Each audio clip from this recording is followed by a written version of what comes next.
നമ്മളിതിനു മുമ്പ് ഒരു വീഡിയോ ഈ ഡയബറ്റീസ് പേഷ്യൻസിന് എങ്ങനെ എക്സസൈസ് ചെയ്യാം എന്നുള്ളതിനെക്കുറിച്ച് നമ്മൾ ചെയ്തു. ഇനി വേറൊരു ക്രിട്ടിക്കലായിട്ടുള്ളൊരു കാര്യം വെച്ചാൽ ഈ ഹൈപ്പോഗ്ലൈസീമിക് പേഷ്യൻസ്, അതായത് റിയാക്റ്റീവ് ഹൈപ്പോഗ്ലൈസീമിയ, പോസ്റ്റ്പ്രാൻഡൈൽ ഹൈപ്പോഗ്ലൈസീമിയ എന്നൊക്കെ പറയും. അതായത് ഭക്ഷണം അവർ ഡയബറ്റിക് ആയിരിക്കില്ല, അവരെപ്പോഴും ഒരു പ്രീ ഡയബറ്റിക് ഫേസിലേക്കായിരിക്കും. അവരുടെ HbA1c ഒരിക്കലും ഒരു ഹൈ ലെവലിലോട്ട് പോകത്തില്ല. അവർ എപ്പോഴും HbA1c ബിലോ 6 ആയിരിക്കും, അല്ലെങ്കിൽ അങ്ങനെ ഒരു പ്രീ ഡയബറ്റിക് ആയിരിക്കും. ദേ വോണ്ട് ബി ഡയബറ്റിക്. പക്ഷേ ഫ്രീക്വൻറ്റ് ഷുഗർ ഫോൾസ് ഈ പേഷ്യൻസിന് വരാം. അപ്പോൾ ഒരു പ്രീ ഡയബറ്റിക് ഫേസിൽ പലർക്കും ഈ ഹൈപ്പോഗ്ലൈസീമിക് എപ്പിസോഡ്സ് വരാം. അത് ഡയബറ്റീസിലേക്ക് മൂവ് ചെയ്യുന്നതിന് മുമ്പുള്ള ഒരു ബഹളമാണ് ശരീരത്തിൻ്റെ. പക്ഷേ അത് കൂടാതെ തന്നെ പല കാര്യങ്ങൾ ഇപ്പം നമുക്ക് പാങ്ക്രാസിൽ ട്യൂമേഴ്സ് വരാം, അതല്ലെങ്കിൽ മറ്റെന്തെങ്കിലും ഹെൽത്ത് കണ്ടീഷൻസ് കൊണ്ടോ ചില മരുന്നുകളുടെ റിയാക്ഷൻ കൊണ്ടോ ഒക്കെ ഹൈപ്പോഗ്ലൈസീമിയ വരാം. പക്ഷേ ഈ ഹൈപ്പോഗ്ലൈസീമിയയുടെ ഒരു വലിയ ഇഷ്യൂ എന്ന് പറയുന്നത് ഈ ഹൈപ്പോഗ്ലൈസീമിക് രോഗികൾക്ക് എക്സസൈസ് ചെയ്യാൻ വലിയ ബുദ്ധിമുട്ടാണ്. കാരണം ഇവരുടെ ഷുഗറിൻ്റെ ഫ്ലക്ച്വേഷൻ ഭയങ്കര ഫാസ്റ്റ് ആയിരിക്കും. അപ്പോൾ ഒരു 180 നിൽക്കുന്ന ഒരാൾ ചിലപ്പോൾ ഒരു മണിക്കൂർ അരമണിക്കൂർ പോലും വേണ്ട, ചിലപ്പോൾ ഡബേന്ന് ഷുഗറിങ് താന്ന് 70 65 70 80 ഒക്കെ വരും, പടേന്നിങ്ങി താഴും.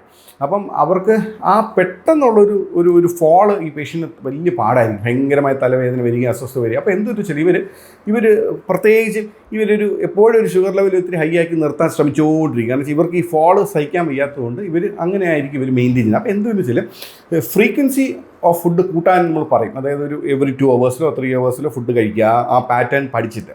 അപ്പം എന്ത് പറ്റുന്നു, ഗ്രാജുവലി വെയിറ്റ് ഗെയിൻ വരാൻ തുടങ്ങും ഇവർക്ക്. നമ്മളറിയില്ല, ഗ്രാജുവലി ഒരു 2 മാസം ആകുമ്പോഴത്തേക്കും ഒരു 1.5 കിലോ 2 കിലോ ഇങ്ങനെ ഗ്രാജുവലി കയറി വെയിറ്റ് വരും, ഒബിസിറ്റിയിലേക്ക് പോകും.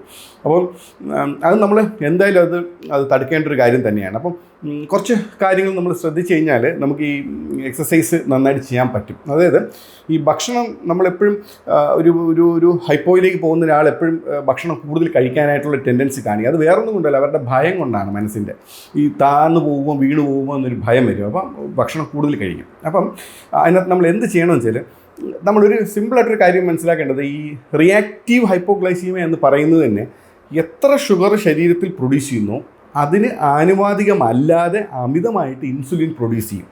അപ്പം രക്തത്തിലേക്ക് ഷുഗർ വന്നു തുടങ്ങിയാൽ ഇൻസുലിൻ പട്ടയെന്ന് പമ്പ് ചെയ്ത് തുടങ്ങും. അപ്പം ഒരു 5 ഗ്രാം ദഹിപ്പിക്കാനായിട്ട് 5 ഗ്രാം ഇൻസുലിൻ വേണമെങ്കിൽ ഇത് 20 ഗ്രാം ആയിരിക്കും ഇൻസുലിൻ പ്രൊഡ്യൂസ് ചെയ്യുന്നത്. അപ്പം അമിതമായിട്ട് ഇൻസുലിൻ പ്രൊഡ്യൂസ് ചെയ്യുമ്പോൾ ഷുഗർ പെട്ടെന്ന് താങ്ങും. അപ്പം അതിന് ഒരു ടെക്നിക്ക് എന്ന് പറയുന്നത് ഒരുപാട് ഫുഡ് കഴിക്കാതിരിക്കുക. അപ്പം ഒരുപാട് കഴിക്കാതിരിക്കുമ്പോഴത്തേക്ക് എന്ത് പറ്റുന്നു, ഷുഗർ റിലീസിങ് കുറയും.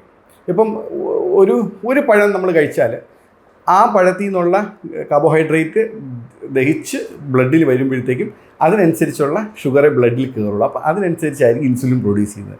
3 പഴം നമ്മൾ ഒരുമിച്ച് കഴിക്കുന്നു എന്ന് വയ്ക്കുക, അത്രയും ഷുഗർ അവിടെ കയറുകയും അപ്പോൾ അതിനനുസരിച്ച് ഇൻസുലിൻ പ്രൊഡ്യൂസ് ചെയ്യുകയും ചെയ്യും.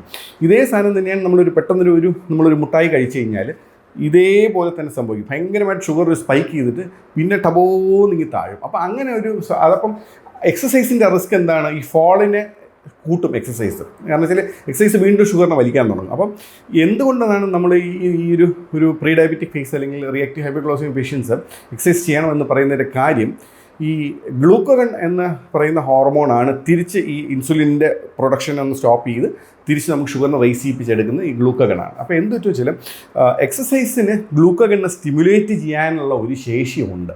അപ്പം റിയാക്റ്റീവ് ഹൈപ്പോഗ്ലൈസീമിയ ഉള്ള പേഷ്യൻസ്, അതായത് പെട്ടെന്ന് ഷുഗർ താഴ്ന്ന അല്ലെങ്കിൽ പ്രീ ഡയബറ്റിക് പേഷ്യൻസിന് ഏറ്റവും ഐഡിയൽ മോർണിംഗ് എക്സസൈസസ് ആണ്. കാരണം ഈ മോർണിംഗ് ഫാസ്റ്റിങ്ങിന് ശേഷം നൈറ്റ് ടൈമിൽ ഷുഗർ നന്നായിട്ട് താന്ന് തിരിച്ച് കയറി ഒരു സ്റ്റേബിളായിട്ട് നിൽക്കുന്നൊരു സമയമായിരിക്കും morning time.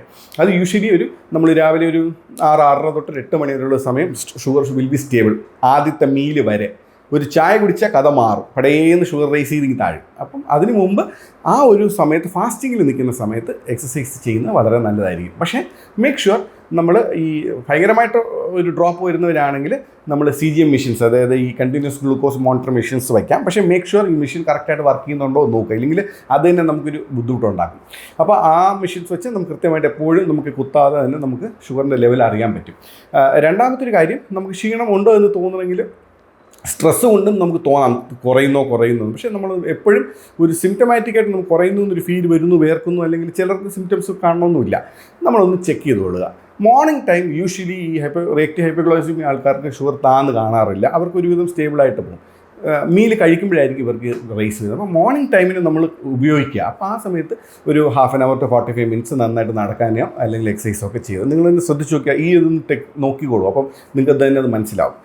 U have to learn a pattern. നിങ്ങൾ തന്നെ നിങ്ങൾക്ക് വേണ്ടിയിട്ടൊരു പാറ്റേൺ കണ്ടുപിടിക്കണം. നിങ്ങൾ നോക്കണം എപ്പോഴാണ് ഇത് കുറയുന്നത്, എപ്പോഴാണ് കൂടുന്നത് എന്നുള്ളത്. ഈവനിങ് ടൈം ഒരിക്കലും എക്സസൈസിന് മുതിരരുത്. കിടക്കുന്നതിന് മുമ്പ് എക്സസൈസ് ചെയ്തിട്ട് കിടക്കരുത്. കാരണം ഹൈപ്പയിലേക്ക് പോകാനുള്ള ഒരു ടെൻഡൻസി കാണിക്കും. ഒരു കിടക്കുന്നതിന് ഒരു 2-3 മണിക്കൂർ മുമ്പ് എക്സസൈസ് സ്റ്റോപ്പ് ചെയ്തിട്ട് കിടക്കാൻ ശ്രമിക്കുക.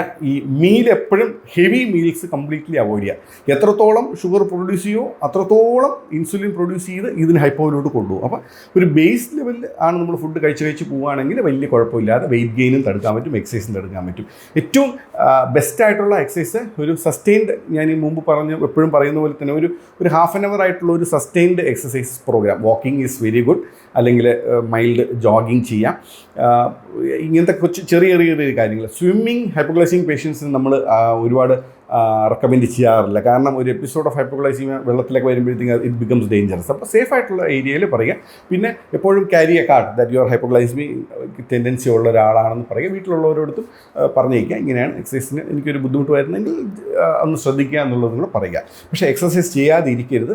It's very difficult to do exercise with hypoglycaemia. പക്ഷേ ഹൈപ്പോഗ്ലൈസീമിയ പേഷ്യൻസ് എക്സസൈസ് ചെയ്ത് കഴിഞ്ഞാൽ ഹൈപ്പോഗ്ലൈസീമിയയിൽ കാര്യമായ വ്യത്യാസം വരും. അത് ഒരു വലിയ വ്യത്യാസം വന്നു തുടങ്ങും. കാരണം ഈ ഗ്ലൂക്കോഗൺ സ്റ്റിമുലേഷനും എക്സസൈസ് ടോളറൻസും ടിഷ്യൂസ് കുറച്ചും കൂടെ അതൊക്കെ മാറും, ക്ഷീണം മാറും. മറ്റൊന്ന് വെച്ചാൽ നടക്കാനുള്ള ബുദ്ധിമുട്ടൊക്കെ വരും ഹൈപ്പോഗ്ലൈസീമിയ പേഷ്യൻസ്. അതൊക്കെ മാറി തുടങ്ങും. പക്ഷേ it should be done in a very slow way. അത് കഴിയുമ്പോൾ നമ്മൾ ശരീരം അതുമായിട്ട് അക്കോമഡേറ്റ് ചെയ്ത് വരും. Thank U.